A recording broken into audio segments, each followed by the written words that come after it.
Today we're going to talk polar and rectangular coordinates. Now, what we're used to graphing in is our Cartesian plane, or the XY axis, if you will. And to graph a point, let's say we want to graph the point 5, 2. We go over 5, up 2, plop our little point down. Now, what we've also done recently is we've said, okay, well that point might just be on the terminal ray of some angle,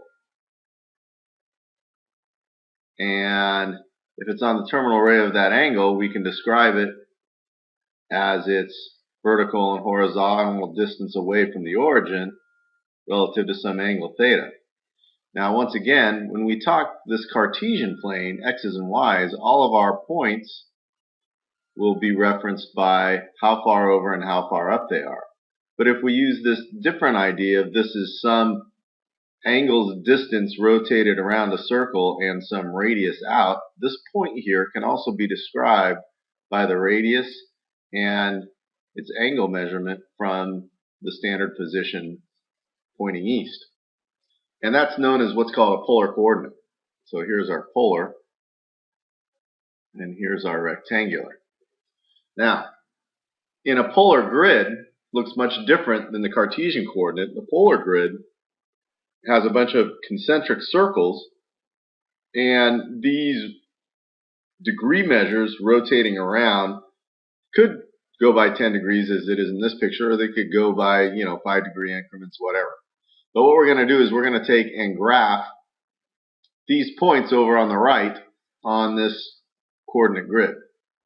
So if I want to graph 5 and 30 degrees, I go out a radius of 5, 1, 2, 3, 4, 5, and up 30 degrees from there on that same radius and plot that point. If I want to do 2, negative 170 degrees, then once again I go out 1, 2, and I go all the way around 10 short of 180, which would be right here. When we start talking about negative radius measures, well, a negative radius doesn't make any sense, but negative r values correspond to rotating 180 degrees opposite the angle. So in this case, if I were to go 3 out and 20 degrees up, it would put me here. But because I have a negative 3, that says rotate an extra 180 degrees, which puts me 3 out and at 200 degrees. So once again, this is like 3 and 20 plus 180. Likewise, this last problem says if I'm going to take and go a negative 4 radius, that's like saying go 4 and add 180 degrees on to 60 degrees. So 4 and negative 60 degrees would be somewhere down here. But if I go 180 degrees opposite that, it's going to put me roughly in the 120 range. So I go from 0, out 4, and at the 120 degree mark. And those are the 4 points graphed. Now, once again, we've talked a lot about how angles can have different measures. In fact, when we look at this 2 and negative 170 degrees, we notice that it ends up at the 190 mark. And that's a coterminal angle. So we can move positively and negatively, and now that we know we have these negative r values, if you will, well, a radius really can't be negative, so there's got to be a way to adjust that, and the way we adjust is add 180 degrees to the angle given. So, given that, we should be able to name angles several different ways. So here's a point of negative 2 and 150 degrees. Now what I want to do is name this 3 other ways using both positive and negative values for r and theta. So I want to find out where this point is first. So if I go -2 and 150, that's like saying 2 and -150 plus 180 degrees, which puts me at 2 and 30 degrees. So here's one of the 3 other ways I can name this. And if I want to look at roughly where that would be, 2 over and around 30 degrees up would be right around here. Now that's a positive angle measure. I could go a negative angle measure by going 2 out and -330.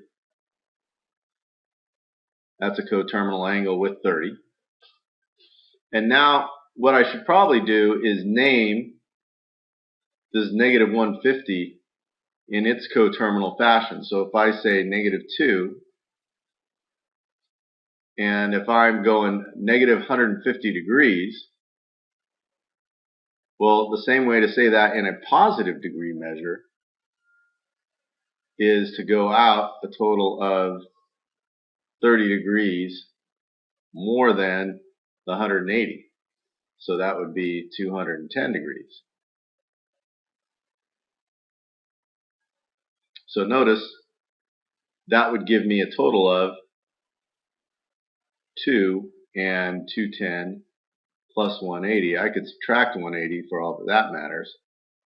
But that gives me 2 and then a total of 390 degrees, which puts me at 2 and 30. So here are my 3 angle measures that describe -2 and -150 in 3 different ways.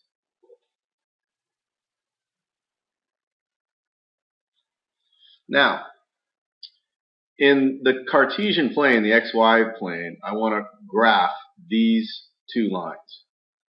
And if we do that, we know x equals 5 basically looks like a vertical line at 5. So if I want to draw that graph, go vertical line through here, that's my x equals 5. For y equals -1, I go down 1 and draw a horizontal line, and that's y equals -1. Similarly, if we do this same thing relative to a polar plane, and I want to graph everywhere that r is equal to 4, well, everywhere that r is equal to 4 is basically just a circle of radius 4. So if I go out 1, 2, 3, 4, and just trace this circle all the way around, that is a graph of r always equaling 4, and the angle wouldn't matter. Now if I want an angle value of 35 degrees to always hold true, well, 35 degrees is right around here in between these two, and everywhere on this line I'm going to have a value of 35 degrees.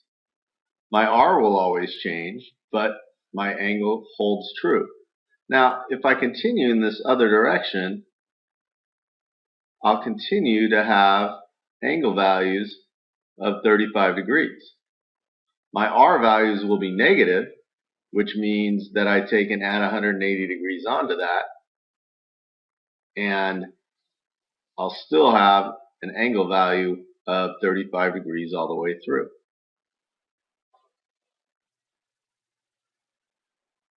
Now what we're going to do is convert from polar to rectangular coordinates. And from polar to rectangular, you'll see that if I have an r and a theta given, and I want to get my x and my y, well then I know that the sine of theta is equal to y over r, and the cosine of theta is x over r.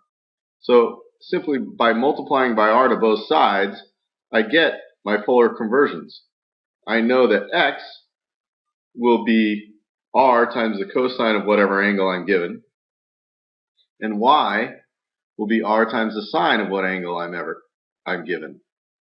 If I want to go the other way, in other words, if I'm given x and y values and I want to find an r value, well, my x and my y make up the sides of this right triangle, and to get r, all I need to do is use a Pythagorean relationship. Likewise, if I'm given y and x and I want to talk about the theta value, well, in this triangle I can use a tangent ratio to relate x and y. So if I want to then isolate r, I square root both sides, and r is equal to the square root of x squared plus y squared. And if I want to isolate theta, all I need to do is take the inverse tangent, and I get the inverse tangent of y over x is equal to whatever theta value is going to be.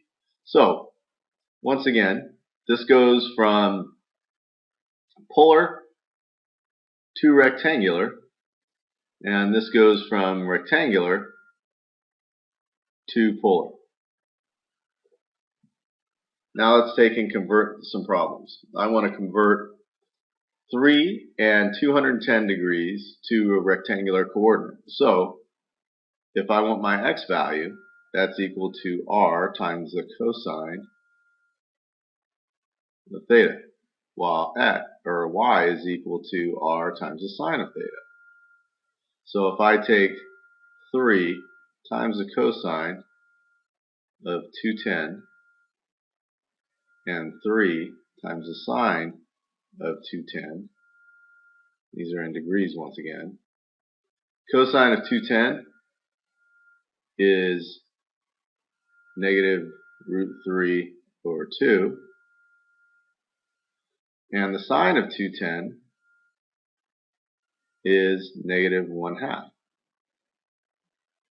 So therefore, my polar coordinate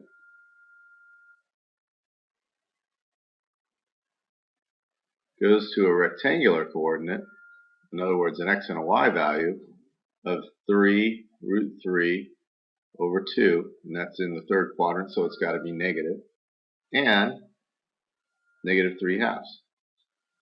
And in this next example, we have a polar coordinate using radians, and we want to convert that to a rectangular coordinate. So in order to do that, I'm going to take and get rid of this negative r value, call that 2, and negative pi over 4, and we're going to add 180 degrees onto that, or pi in this case. 4 pi over 4 is equivalent to pi, so this is just 2 and 3 pi over 4. So if I want to convert that to a rectangular, I say x equals 2 times the cosine of 3 pi over 4, and y equals 2 times the sine of 3 pi over 4.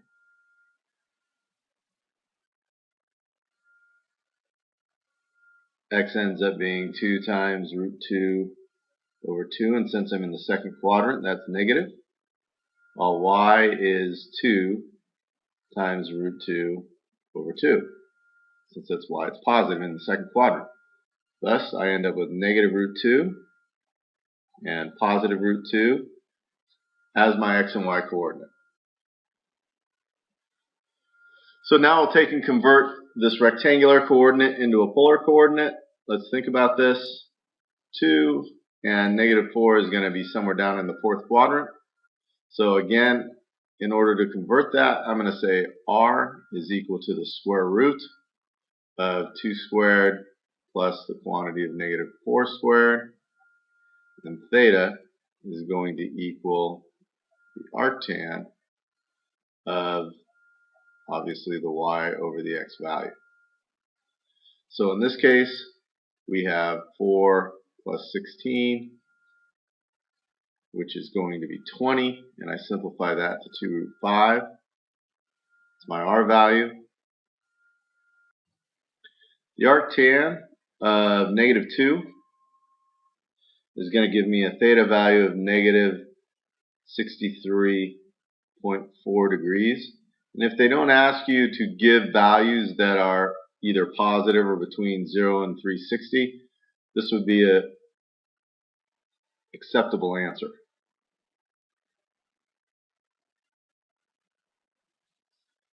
So that is our polar coordinate. We're going to write the equation r equals 3 in a rectangular form. Well, r equals 3, we know, talked about this a little bit before, is a circle.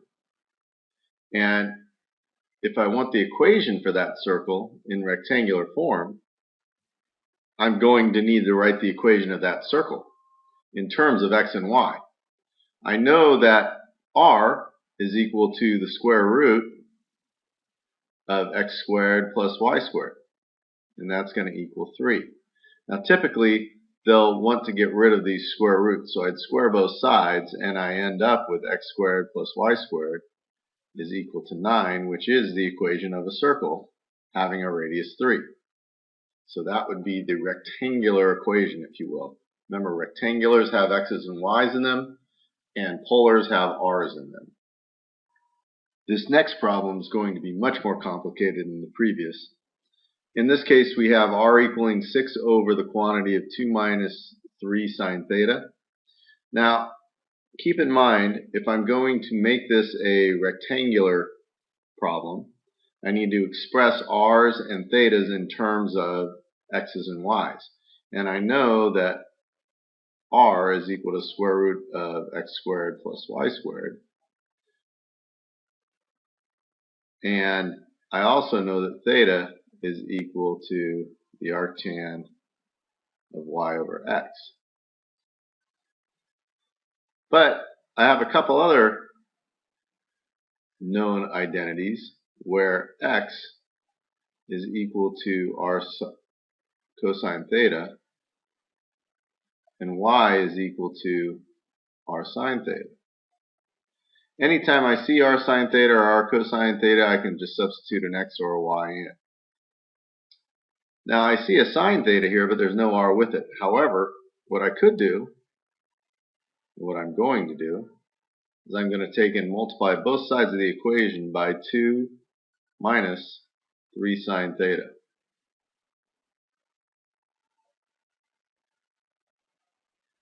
Notice what this is going to do for me. I end up with 6 equaling 2r minus 3 r sine theta. The goal is to make a simple substitution for x or y whenever I can. And you'll notice right here, here's an r sine theta, which is just a y value. And 2r, I can substitute r with the square root of x squared plus y squared. And now what's going to be left to do is get rid of this square root. I'm going to bring the 3y over and get 6 plus 3y is equal to 2 roots of x squared plus y squared. Square both sides, giving me 4 times x squared plus y squared. And 36 plus 36y plus 9y squared. Distributing through, 4x squared plus 4y squared equals 36 plus 36y plus 9y squared. And you'll notice from here I can combine like terms. In doing so, what I'm going to end up with is 9y squared minus 4y squared, just 5y squared, minus 4x squared plus 3y minus 30, or actually plus 36. And that will equal 0. And whether you remember or not, we can describe this as a function we typically know as a hyperbola. You don't have to know that right now, but this is how we want to end the problem. Next, we're going to take a rectangular equation and change that to a polar equation. So we want everything to be in the form of r's and thetas now. And notice I have a perfect square here, which I can expand. This goes to x squared plus y squared minus 2y plus 1 equals 1. I can simplify that a little bit and say I have x squared plus y squared minus 2y equals 0. Now I have a direct substitution I can make with x squared plus y squared. I know that's just equal to r squared minus 2 times y, and we know y equals r sine theta. So I'm going to make that substitution right now.